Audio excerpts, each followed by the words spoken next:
don't know if you guys have yours up, but like, I look at like for me, Braelon Allen is somewhere around RB8. I don't know where you guys have him. I mean, here's the thing about Braelon Allen. Like, if you maybe remove the name, I don't know, man. Like, just the receptions are a problem for me. Like, he's just not a pass catcher. But man, oh man, was he good as a freshman too? Like, I'm having a hard time with Braelon Allen. What are your thoughts, Wiz? Because I think you even sort of teased a little bit of Braelon Allen love or hate early in the show. What are your thoughts about Braelon Allen? I'm more than happy to let everybody else draft Braelon Allen. And if Yeah. I'm wrong, I'm wrong. But when I see, so I was taking a look at some of the missed tackles for stuff for both rushing and receiving, and the sample set here was 23, right? I took 23 running backs that are, likely in most conversations. And from a missed tackles forced per rush, he came in at 17. And from a missed tackles forced per reception, he was 23rd out of 23rd. Right. So Mm, not only is he not catching the ball, when he's catching the ball, he's really not doing much with it. And on top of that, when yuck. I see a guy like Bucky Irving have better yards after contact than a guy like Braelon Allen, like that's just I'll pass on that guy. Yeah, dude, I'm with you.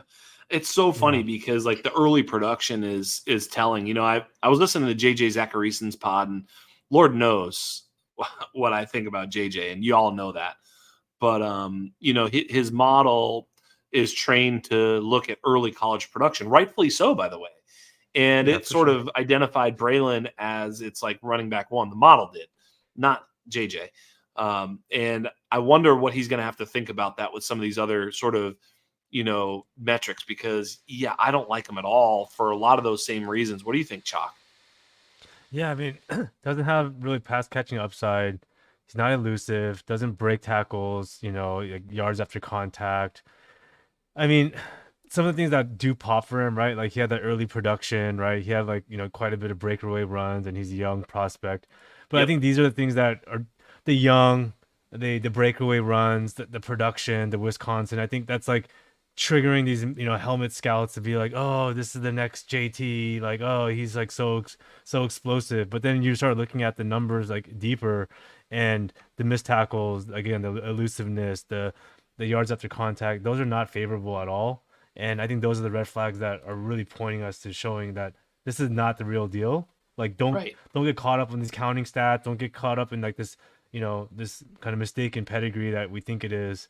Yeah. Because it's right, it's prevalent, right? There's this bias that we have towards players or towards programs or whatever it might be, right? And I keep bringing it up because during this time of year, this is when it's so dangerous to like fall Yeah. into these traps of like, oh, he reminds me of this guy, so now, I'm going to project that he's going to be this guy, that elite player, but that's not what Braylon Allen's production profile, his college profile is saying. Yeah, and I was doing I was doing the anatomy of an elite running back, and what was interesting about this year was all the players got smaller, right?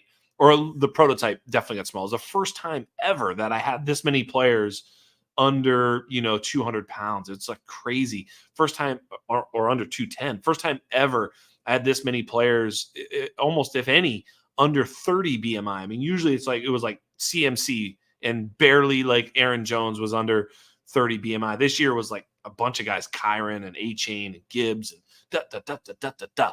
But you know what didn't change, even though the size got smaller? Speed score. Speed score stayed. And, so while we are looking at smaller backs, we're still looking at speed score as being a very important metric for running backs. If you're big, you better move pretty well. And if you're small, you better be fast as fuck.